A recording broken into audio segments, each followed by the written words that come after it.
సువర్ణ పథకాల వేదిక.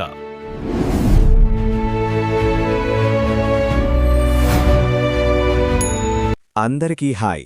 ఆంధ్రప్రదేశ్లో ఇళ్ల కోసం ఎదురుచూస్తున్న పేదలకు శుభవార్త ఉంది. రాష్ట్ర ప్రభుత్వం ఉగాది కానుకగా మార్చి 19న 1,00,000 టిడ్కో ఇళ్లను ప్రారంభించబోతోంది.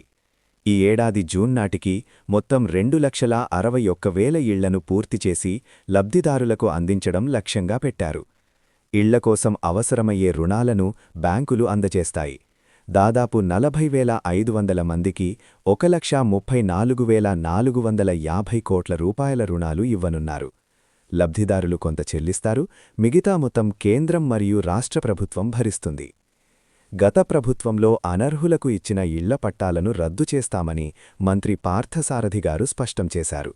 తర్వాత అర్హులైన వారికి పట్టణాల్లో 2-3 సెంట్ల చొప్పున ఇళ్ల స్థలాలు ఇవ్వబడతాయి. ప్రధానమంత్రి ఆవాస్ యోజన అర్బన్ 2.0 కింద కొత్తగా 2.88 లక్షల ఇళ్లను కేంద్రం మంజూరు చేసింది. మహిళలకు 1,60,000, సీనియర్ సిటిజన్లకు 22,581, ఎస్సీలకు 35,525, ఎస్టీలకు 9,773, ఓబీసీలకు 82,190 ఇళ్లు కేటాయించబడ్డాయి.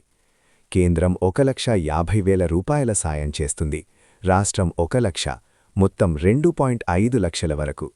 ఉపాధి హామీ job card, Swachh Bharat machine నిధులతో కలిపి దాదాపు 2.89 లక్షల వరకు లబ్ధి పొందవచ్చు. దరఖాస్తులు త్వరలో ప్రారంభమవుతాయి.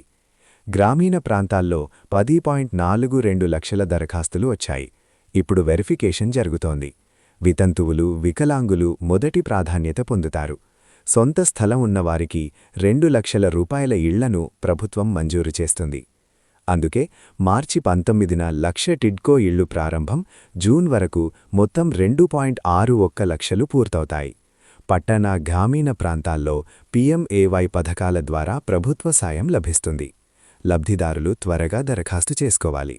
Yojana Vedika, empowering every Indian citizen with access to essential government schemes, from financial aid to housing and education.